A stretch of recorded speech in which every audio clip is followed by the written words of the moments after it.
ఈరోజే అసలైన పోరు మొదలు కాబోతోంది.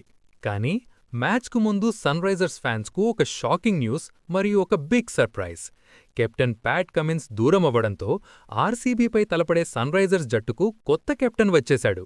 అంచనాలకు ఏమాత్రం తగ్గకుండా ఆరెంజ్ ఆర్మీ బరిలోకి దించుతున్న ఆ విధ్వంసకర ప్లేయింగ్ 11 ఏంటో ఇప్పుడు చూద్దాం. నమస్కారం మిత్రులారా, మన తెలుగు క్రికెట్ అప్డేట్స్ ఛానల్కు స్వాగతం. ముందుగా ఓపెనర్లుగా ఎప్పటిలాగే ట్రావిస్ హెడ్ మరియు అభిషేక్ శర్మ క్రీజులోకి రానున్నారు. వీళ్ల విధ్వంసం ఎలా ఉంటుందో గత ఏడాదే చూశాం.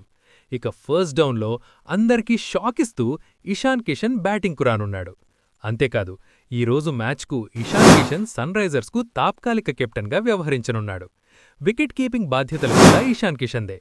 ఇక మిడిల్ ఆర్డర్ విషయానికి వస్తే 4వ స్థానంలో స్పిన్నర్ల పాలిట సింహస్వప్నం హెన్రిచ్ క్లాసెన్ రానున్నాడు.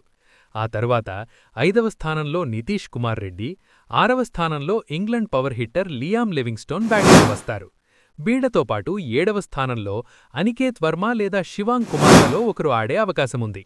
ఈ టాప్ 7 బ్యాటింగ్ లైనప్ చూస్తుంటే ఆర్సీబీ బౌలర్లకు చుక్కలు ఖాయంగా కనిపిస్తోంది. ఇక బౌలింగ్ విభాగం చూసుకుంటే స్పిన్నర్గా కుర్రాడు హర్ష్ దూబే బరిలోకి దిగుతున్నాడు. ఫాస్ట్ బౌలింగ్ బాధ్యతలను హర్షల్ పటేల్ మరియు జయదేవ్ ఉనద్కత్ పంచుకోనున్నారు. వీరికి తోడుగా విదేశీ బౌలర్ కోటాలో బ్రెయిడన్ కార్స్ లేదా ఈశాన్ మలింగాలలో ఒకరు ఆడే ఛాన్సుంది.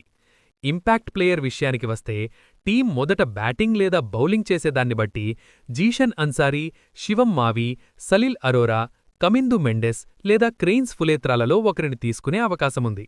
ఏది ఏమైనా ఇషాన్ కిషన్ రాకతో సన్ రైజర్స్ టీం చాలా బ్యాలెన్స్డ్గా కనిపిస్తోంది. మీకోసం చాలా సమయం వెచ్చించి పక్కా సమాచారంతో ఈ వీడియో చేయడం జరిగింది. మరి ఇషాన్ కిషన్ కెప్టెన్సీలో ఈ ప్లేయింగ్ 11తో సన్ రైజర్స్ ఈరోజు ఆర్సీబీపై గెలుస్తుందా? కింద కామెంట్ చేయండి. దయచేసి సబ్స్క్రైబ్ చేసుకోండి. బెల్ ఐకాన్ని ఆన్ చేసి ఆల్ ఆప్షన్ సెలెక్ట్ చేసుకోండి.